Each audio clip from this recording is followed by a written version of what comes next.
एक आदमी अपने दफ्तर से पूरा दिन काम करने के बाद थका हारा घर लौट रहा था।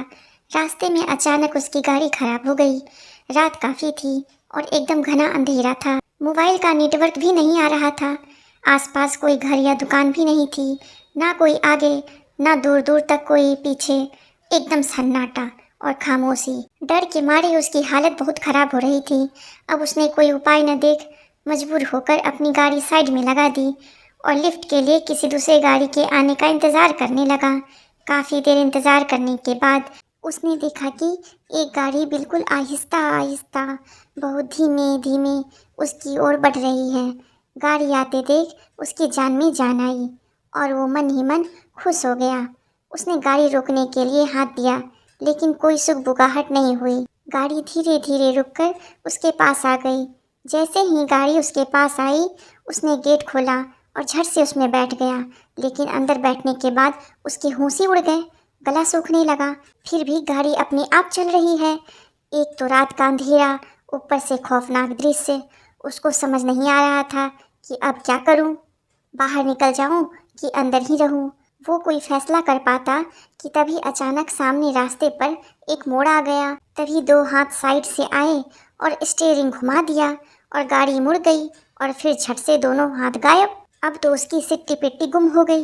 भूत प्रेत चुड़ैल और किसी खतरनाक डायन के भय से उसने झट से मन ही मन हनुमान चालीसा पढ़ना शुरू कर दिया और फिर अंदर चुपचाप छिप कर बैठे रहने में ही अपनी भलाई समझी। गाड़ी धीरे धीरे रुक रुक कर आगे बढ़ती रही। काफ़ी देर तक हनुमान चालीसा जपने के बाद उसे सामने एक पेट्रोल पंप नजर आया। गाड़ी वहां जाकर रुक गई। उस आदमी ने राहत की सांस ली और तुरंत गाड़ी से उतर गया।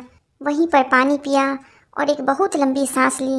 इतने में उसने देखा कि एक आदमी गाड़ी की ड्राइविंग सीट पर बैठने के लिए जा रहा है। वह दौड़ते हुए उसके पास पहुंचा और उसने कहा, रुको रुको भाई, इस गाड़ी में बिल्कुल मत बैठो। मैं इसी में बैठकर आया हूँ। इसमें बहुत खतरनाक भूत या प्रेत है जो दिखता भी नहीं है, लेकिन गाड़ी अपने आप चलती है।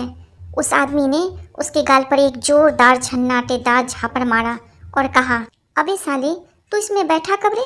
तभी मैं सोचूं कि ये गाड़ी एकदम से अचानक इतनी भारी कैसे हो गई। या मेरी ही गाड़ी है? पेट्रोल बीच रास्ते में ख़त्म हो गया था, इसलिए 2 किलोमीटर से धक्का मारते हुए ला रहा हूँ और तू इसमें चुपचाप आकर बैठ गया। इतना कहकर उसने उसे दौड़ा लिया। बेचारा किसी प्रकार दौड़ते भागते अपने घर पहुंचा और प्रण किया कि आज के बाद ऐसी लिफ्ट कभी नहीं लूँगा। क्या दोस्तों, आप लोग ऐसी लिफ्ट लोगे? कमेंट करके ज़रूर बताना। धन्यवाद।